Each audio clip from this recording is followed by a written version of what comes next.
Le seul petit bémol de cette course, c'est qu'on n'aura pas Marc Marquez, blessé hier pendant la course sprint, qui est reparti chez lui en Espagne, à Madrid, qui s'est fait opérer ce matin avec succès de l'épaule. Apparemment, les dernières nouvelles sont qu'il va bien, ça s'est bien passé. Donc maintenant, on surveille son retour avec impatience. Voilà. Et on lui souhaite un bon rétablissement et le plus vite possible.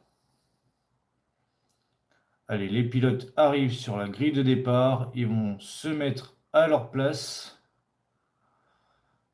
et dans quelques dizaines de secondes, ça va être le grand moment, le grand départ tant attendu. Et en attendant, je vais reprendre Monsieur Julien Febvreau.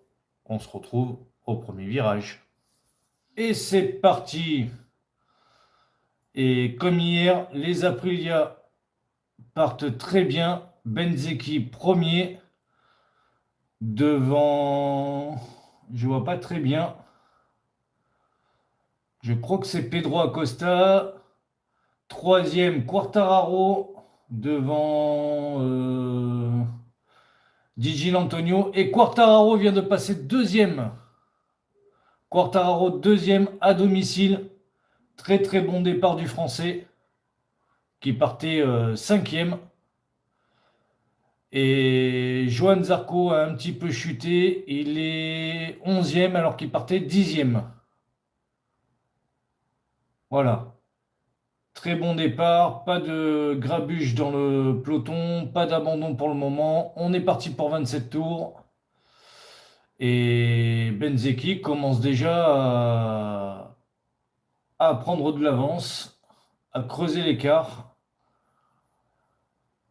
Mais Quartararo est toujours là pour le moment.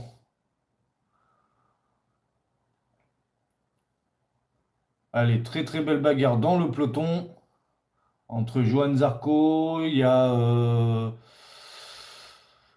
qui d'autre? Il y a Raoul Fernandez, il y a Enea Bastianini, il y a Luca Marini également. Ils se battent tous pour une place dans le top 10. Et malheureusement, Johan Zarco a perdu des places et se retrouve maintenant 15e. Devant, ça se passe très très bien. Quartararo a un très très bon rythme. Et drapeau jaune dans le premier secteur, c'est Alex Marquez qui est tombé. Après son frère hier, c'est lui aujourd'hui. Est-ce qu'il y aurait une malédiction sur les frères Marquez sur ce week-end? Et apparemment, il aurait glissé et se serait fait mal un petit peu à la jambe. Espérons que ça soit pas grave. Allez, on continue. Benzeki toujours premier, à une demi-seconde devant Quartararo. Pedro Acosta qui colle Quartararo, mais pour l'instant, il n'arrive pas à le doubler. Bagnaia, quatrième. Gigi Antonio, cinquième. Et Pedro Acosta, double Quartararo. Quartararo retombe à la troisième place. Allez, le vainqueur de la course sprint d'hier, Jorge Martin, qui est septième. Joan Mir qui est huitième. Enea Bastianini, neuvième. Raoul Fernandez, dixième. Et pour l'instant, meilleur tour pour Bagnaia. Et le premier, Benzeki, n'arrive pas à partir. Il a 3-4 dixièmes d'avance, mais il n'arrive pas à partir. Donc c'est une course très très serrée. Tant mieux. On ne va pas se plaindre.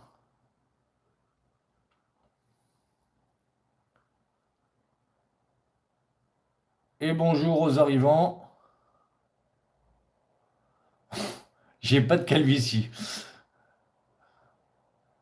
J'ai pas encore l'âge pour ça d'ailleurs. Peut-être un jour, on sait pas. Merci de me suivre, c'est très gentil à vous.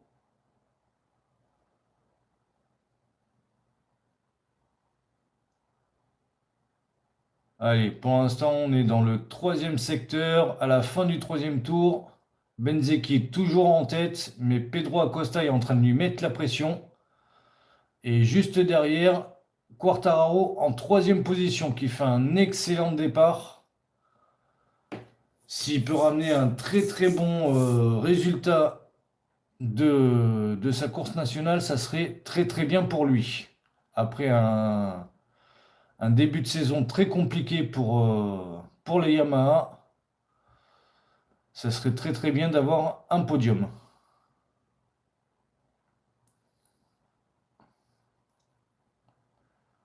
Et pour l'instant, rien de spécial. La course se déroule très très bien. Il n'y a pas de grosses bagarres. Franchement, c'est très très propre. Un peu ennuyeux, mais très très propre. Il y a rien à dire.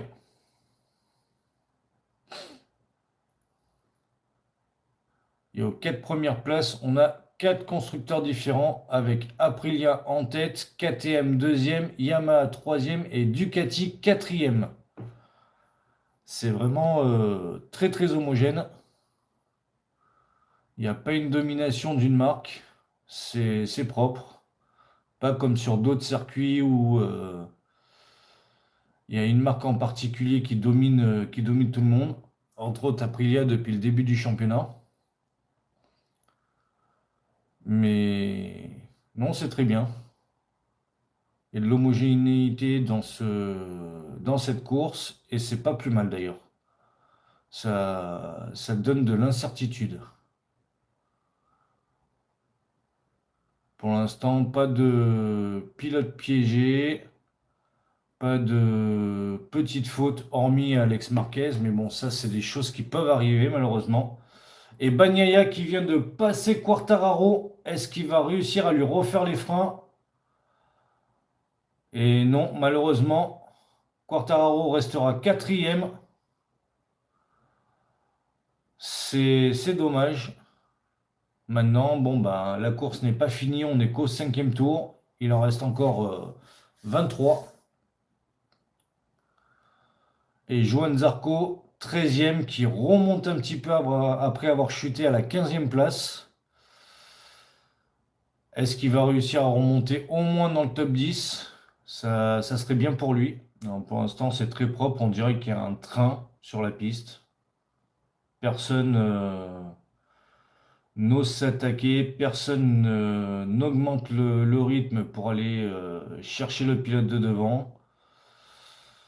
C'est très clean, mais très soporifique en même temps. Donc, je leur souhaite pas qu'ils aient des accidents, mais un petit peu plus d'action, un petit peu plus de rythme, ça ferait pas de mal à la course. Et Bagnaia essaye d'attaquer Pedro Acosta au premier virage, au virage Dunlop, mais il n'aura pas gain de cause. Il restera derrière. Et Bagnaia sur ce week-end est bien revenu.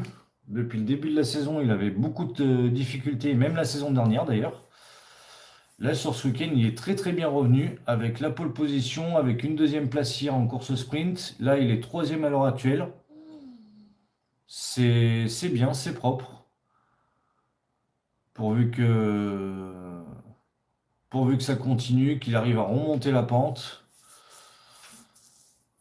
Et, et faire de bons résultats, même si c'est pas mon pilote préféré personnellement, mais ça, mon pilote, et il mérite quand même des bons résultats. Après, des passages à vide, ça arrive à tous les pilotes. Et pas qu'à des pilotes, d'ailleurs, à tout le monde, à des personnes qui ont des vies normales. Mais on lui souhaite de vite revenir aux avant-postes. Et Bagnaia est en train de coller dans l'échappement de Pedro Acosta. Je pense que sur la ligne droite, il va peut-être tenter une attaque. Il va peut-être freiner un petit peu plus tard. Et voilà, à la chicane Dunlop, il passe deuxième devant Pedro Acosta. Bagnaia deuxième, mais attention, Pedro Acosta n'a pas encore dit son dernier mot. Et Fabio Quartararo, pardon, vient de chuter à la 5e place après s'être fait doubler par Di Antonio. Bon, c'est pas très très grave. Après, avec la moto qu'il a, c'est un peu normal. Il peut pas toujours être devant, malheureusement. Il n'a pas la moto qui lui permet de rester devant. Maintenant, s'il arrive à garder au moins le top 10, ça serait pas mal. Ça serait franchement pas mal. Et, ah bah voilà, Benzeki se réveille et il commence à creuser l'écart. Il a quasiment une seconde d'avance sur Bagnaia. Et entre Pedro Acosta et Gigi Antonio, j'ai du mal avec son nom de famille, il y a quasiment une demi-seconde. Mais j'ai l'impression que Gigi est en train d'essayer de raccrocher le wagon pour essayer de jouer le podium, tout simplement. Et on revoit le départ. Il n'y a pas eu de gravuge, pas comme hier. C'est très très bien.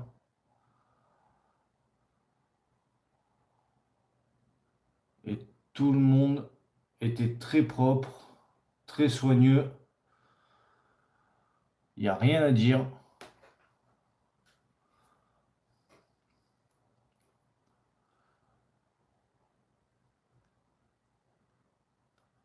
Et pour l'instant, ça joue un petit peu au yo-yo avec l'écart entre Bagnaia et Benzeki. Un coup 8 dixièmes, un coup 9 dixièmes et demi, puis ça revient à 8 dixièmes et demi. Là, ça descend à 6 dixièmes. Je pense que ou Bagnaia est en grande forme et va essayer d'aller chercher Benzeki, ou Benzeki tout simplement gère sa course, gère ses pneus et au moment venu, il accélérera, il ira taper dans ses pneus et il va creuser l'écart correctement et confortablement.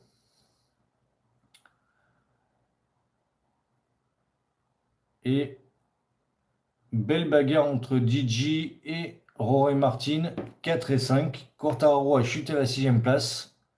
C'est ce que je vous disais il y a quelques minutes. Malheureusement, avec la moto qu'il a, il ne peut pas vraiment jouer les gros points. Mais il se défend. Hier, il a fait 5e. Là, à l'heure actuelle, pour l'instant, il est 6e. Coucou mon petit chat.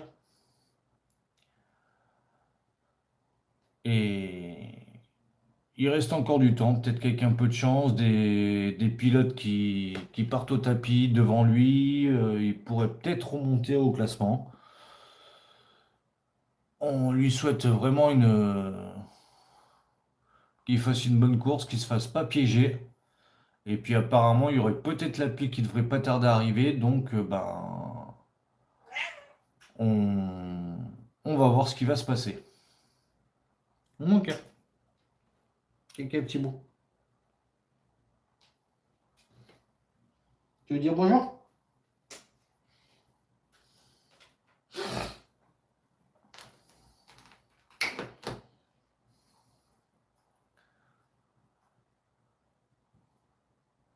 Allez, 5 dixièmes entre Benzeki et Bagnaia. 1 seconde 8 entre Pedro Acosta et Rory Martin. Est-ce que Rory Martin va réussir à revenir et à aller chercher le podium? Ou même aller chercher Bagnaia vu que Pedro Acosta est collé à Bagnaia. Donc peut-être bloquer les deux premières places avec son coéquipier et laisser les miettes au reste du plateau. Et pour l'instant, Martins fait l'effort, il revient. Il a repris 3 dixièmes en un secteur. Est-ce qu'il va réussir à remonter ou même peut-être, pourquoi pas, bien remonter et aller chercher son coéquipier et pour jouer à la victoire tout simplement. Ces derniers temps, il a montré de belles choses, même depuis le début de la saison. Martin est en forme et on retrouve le Martin de 2024, de l'année de son titre. Donc après, il a la moto pour aller se battre également, donc c'est très très bien. Est-ce qu'il arrivera à jouer le titre en fin de saison? Ou est-ce que ça sera l'année de Marco Bezzecchi? Ça, on le verra un peu plus tard. Pour le moment, on se concentre sur la course. Bezzecchi toujours en tête, Bagnaia toujours deuxième. Ça joue un petit peu le yo-yo entre ces deux-là, un coup 5 dixièmes, un coup 6 dixièmes. Je pense que c'est vraiment une gestion des pneus là à l'heure actuelle. Et drapeau jaune dans le deuxième secteur. Qui est tombé? Je regarde le classement. On dirait une Honda. Ah, Diogo Moreira, le petit jeune brésilien de la catégorie qui est tombé malheureusement. Jeune pilote qui fait sensation depuis le début de sa carrière en MotoGP. Très très bon jeune pilote. Il a encore beaucoup de choses à apprendre. Mais je pense qu'il bien encadré, bien structuré, il peut aller très loin. Allez, on a deux pelotons à l'avant. Le peloton des trois premiers et à partir du quatrième jusque... Ouf.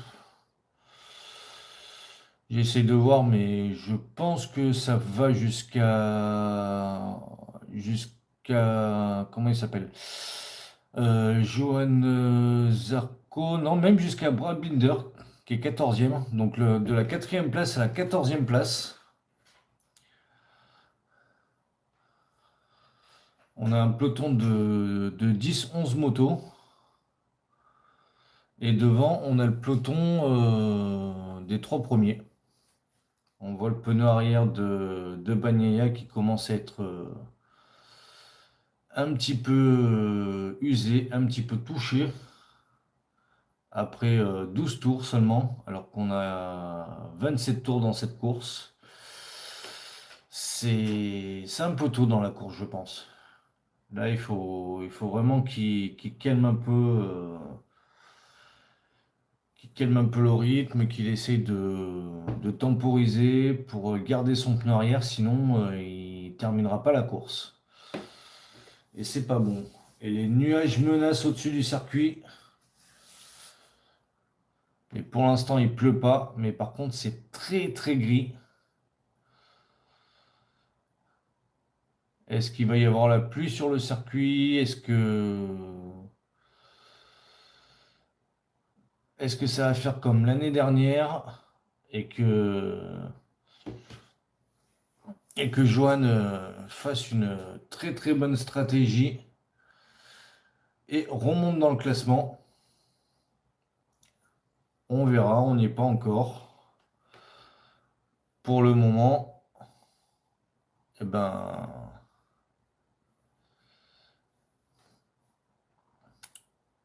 on n'est même pas encore à la moitié de la course et je crois qu'il y a eu deux abandons.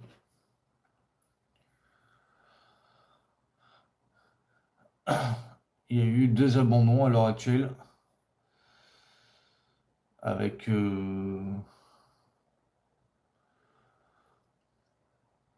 Diogo Moreira et avec Alex Marquez. Alex Marquez de suite dans les premiers tours. Donc on, on va voir. On va voir comment cette course se déroule, si la pluie arrive, si ça va relancer la course. Mais pour l'instant, il n'y a rien à se mettre sous la dent, malheureusement. Je suis désolé de mon live où il y a des blancs, etc. Mais pour l'instant, c'est vraiment très très calme, très très posé. La course est très propre, il n'y a pas grand-chose à se mettre sous la dent. Quelques petites attaques à droite à gauche, mais sans plus. Donc,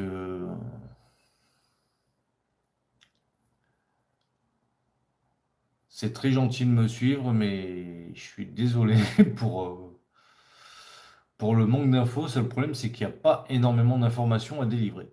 Allez, pour l'instant, Fabio Quartararo, 7e. Il a chuté malheureusement. Comme je disais depuis le début de la course, il n'a pas la moto pour jouer les premières places. Il n'a pas la puissance nécessaire. Mais il se dépatouille avec ce qu'il a. Et pour l'instant, c'est pas trop mal. Ça aurait été bien qu'il réitère comme hier sa 5e place. Mais malheureusement, les jours se suivent mais ne se ressemblent pas, comme on dit. On se concentre sur la course. Benzeki toujours premier avec pratiquement 1 seconde d'avance. Ça y est, il a accéléré. Devant Bagnaia 2e et Pedro Acosta 3e. Martin est en train de revenir, il revient très très fort. Vu qu'il y a 2 tours, il y avait 1,7 seconde d'écart entre ces deux pilotes. Il n'y a plus qu'un demi-dixième. Et Bagnaia tombe. Et voilà ce que je disais il y a quelques tours. Le pneu était quand même très très usé. Il fallait pas qu'il attaque trop fort. Il fallait qu'il préserve son pneu. Et arrivé à la chicane d'Unlop, et ben voilà, il perd la moto, il glisse et course quasiment finie pour lui. Et pour Ducati également. Eh ben, ça relance un petit peu la course après cette chute de Bagnaia, qui va abandonner d'ailleurs. Et ça laisse les deux Aprilia sur le podium, premier et troisième.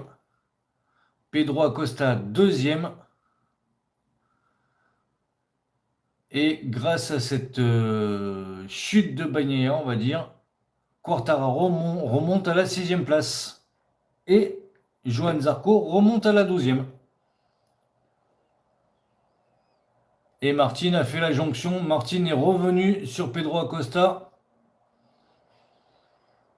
La petite demi-seconde qui avait un tour n'existe plus. Ça y est, Martin est dans les roues de Pedro Acosta et il va essayer de l'attaquer le plus rapidement possible pour peut-être aller chercher son coéquipier. Il a encore le temps, il a encore 10 tours pour le faire. Allez, on arrive au raccordement. Martins toujours dans la roue arrière de Pedro Acosta. Et je pense que ça y est, il va tenter, il va essayer d'aller doubler Pedro Acosta à la chicane d'Unlop. Et c'est fait. Est-ce qu'il va se dédoubler? Non, il a bloqué. Et ça y est, Martin a passé Pedro Acosta et on a les deux Aprilia en tête de cette course. C'est ce que je disais il y a à peu près une dizaine de tours. Martin va remonter, il va revenir deuxième. Il va y avoir les Aprilia premier et deuxième. Et il y aura le reste du plateau derrière. Et c'est ce qui est en train de se passer. Donc, bah, c'est propre. Par contre, Davide Tartozzi est vraiment très très en colère et Bagnaia est très très déçu. Mais bon, c'est des choses qui arrivent dans le monde du sport, dans le monde de la moto. On ne peut pas toujours gagner. Ça fait 1 an et demi qu'il est en difficulté. Il pouvait faire un très très bon résultat ce week-end. Et là, Ducati, avec le fait qu'ils sont amputés d'un pilote, vu que Marc Marquez ne sera pas là pendant un très très long moment. Compter et espérer sur Bagnaia qui n'a pas rempli le contrat. Allez, on va revenir à la course tranquillement. Benzeki toujours en tête avec 1 seconde 3 d'avance sur son coéquipier Rory Martin devant Pedro Acosta. Et par contre derrière ça se bat entre Joan Mir, champion du monde 2020 pardon, et Quartararo, champion du monde 2021. Et ils se battent pour la 6e place. Quartararo est 7e et Martin est en train de revenir. Est-ce que Martin va gagner la course principale comme la course sprint hier? Martin va revenir, ça c'est quasi sûr maintenant. Est-ce que Benzeki aurait trop tapé dans ses pneus? Est-ce que quasiment tous ses tours, il est fait en 1:31.5, 1:31.8. Donc c'est peut-être un petit peu trop pour la moto et pour les pneus. Et Martin a repris une demi-seconde sur Benzeki en un tour. Donc vu l'écart qui diminue à vitesse grand V, je pense que dans 2 voire 3 tours, Martin sera en position pour aller attaquer son coéquipier. Et est-ce qu'il pourra aller le doubler? Est-ce qu'il pourra se battre pour la victoire? Ça, on le saura dans quelques tours. Et chute dans le 4e secteur. Qui est tombé? Je suis en train de regarder. J'ai l'impression que c'est Joan Mir. Eh oui, ça doit être Joan Mir, oui. Eh oui, c'est lui, malheureusement, alors qu'il se battait avec Quartararo pour la 6e place. Joan Mir a cédé, Joan Mir est tombé. Et Ayogura qui est en train de se battre avec DJ et qui récupère la 4e place et a Pedro Acosta en ligne de mire. Et puis pourquoi pas aller jouer un podium, ça serait beau. Ça serait très beau.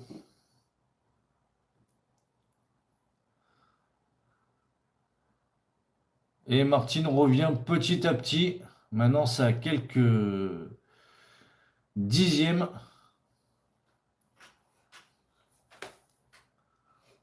C'est plus à coup de seconde, mais ça a quelques petites dixièmes. Et Binder dans la foulée qui tombe également. Heureusement, il n'a rien. Depuis quelques temps, KTM fonctionne moins bien. Heureusement qu'il y a Pedro Acosta pour les tenir hors de l'eau. Mais Brad Binder en ce moment est un petit peu en dessous comparé à la saison dernière. Et puis on ne peut pas compter sur Maverick Viñales qui est blessé. Et son remplaçant qui est tout juste 16e, donc vraiment à la porte des premiers points. Donc c'est pas génial. Allez, Martin qui part en chasse de son coéquipier, mais pour l'instant l'écart est stable. Viens mon cœur.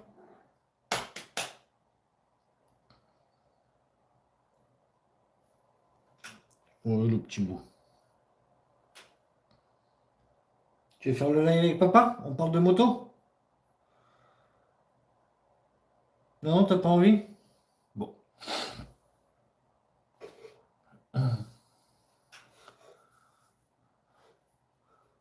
L'écart reste stable entre les deux pilotes Aprilia.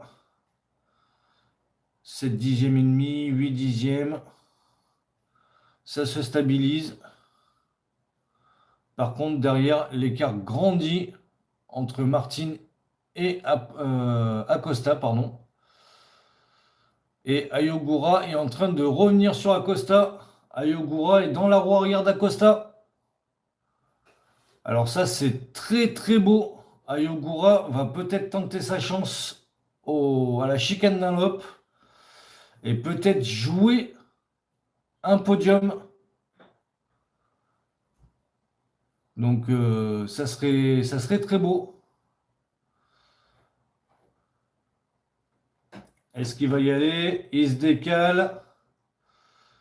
Et oui, Ayogura passe à la chicane Dunlop et prend la troisième place de Pedro Acosta. Et est-ce qu'il va peut-être pouvoir revenir sur les deux Aprilia ou est-ce que les deux Aprilia sont vraiment au-dessus? Ça, on va vite le voir. Pour l'instant, il y a 1,8 seconde d'écart entre lui et Rory Martin.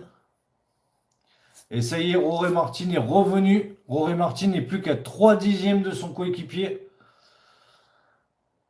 Il a fait fondre l'écart en un tour. Il a pris une demi-seconde en un tour. Et maintenant, la bagarre peut commencer à 5 tours de la fin. Allez, plus que 4 tours. 2 dixièmes et demi d'avance entre... Enfin, 2 dixièmes et demi d'écart, pardon, entre Bezzecchi et Rory Martin. Et Ayogura est en train de revenir. Ayogura a repris 2 dixièmes sur Rory Martin et il a creusé quasiment 1 seconde sur Pedro Acosta. Ayogura est vraiment en forme avec sa Trackhouse. Il est vraiment en forme. Ça serait son premier podium de sa carrière, si je ne me trompe pas. Et ça serait très très beau pour lui. Et pour l'instant, à l'heure actuelle, si les places restent telles quelles, on aurait Bezzecchi en tête du championnat avec 11 points d'avance sur Rory Martin, 48 points d'avance sur Pedro Acosta et 51 points d'avance sur Digi. Donc au bout de quelques courses, 5-6 courses, on a les deux Aprilia en tête du championnat. Et c'est très très bon. Martin est vraiment collé dans le pot d'échappement de Bezzecchi. Et est-ce qu'il va l'attaquer maintenant à la à la chicane Dunlop, pardon. Et il y va. Et il y va. Et Martins est passé à la chicane Dunlop. Il a pris la tête de la course. Et là, maintenant, pour le championnat, c'est autre chose. Il n'y a plus 11 points d'avance, enfin 11 points d'écart, mais je pense que si mes calculs sont justes, il devrait y avoir 6 points d'écart entre les deux pilotes.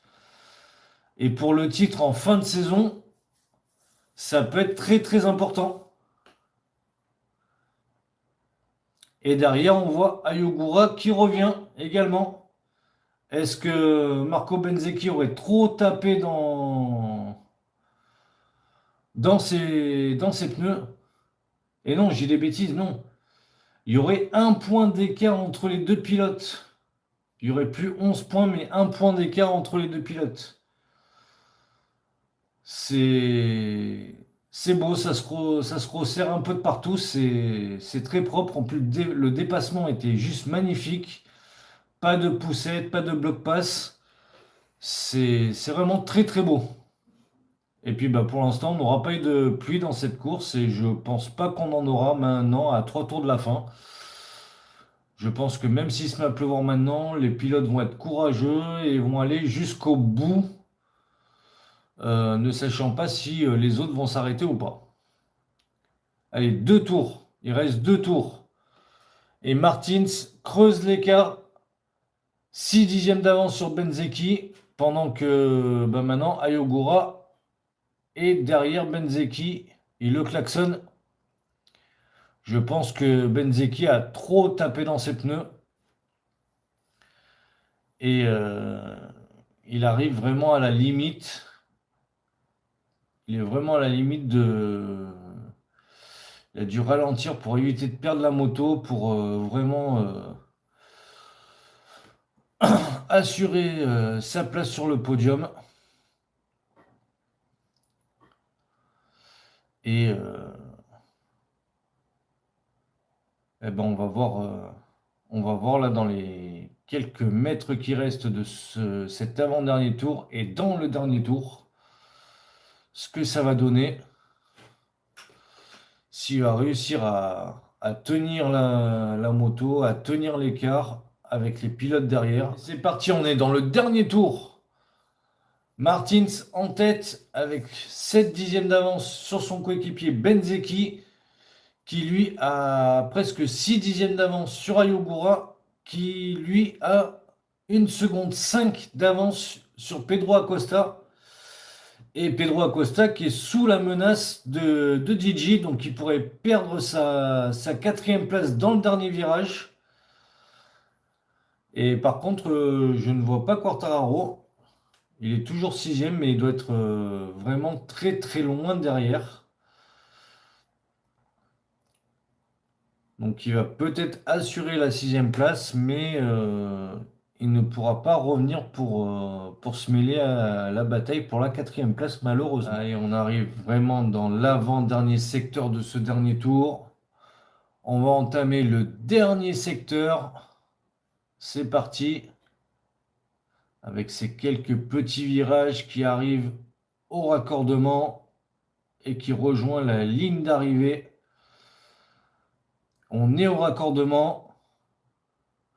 On arrive à la ligne d'arrivée. Et drapeau à damier, Rory Martin gagne le Grand Prix de France. Il fait un carton plein ce week-end. Victoire en course sprint, victoire en course principale. Bravo à lui. Et c'est Isaac Adjar qui présente le drapeau à damier. Donc premier, Rory Martin. Deuxième, Benzeki. Troisième, Ayogura. Bravo à ces trois pilotes. Quartararo, sixième. Et Johan Zarco, 11e. Voilà pour cette course. Merci de m'avoir suivi. Très sympa à vous. Salut!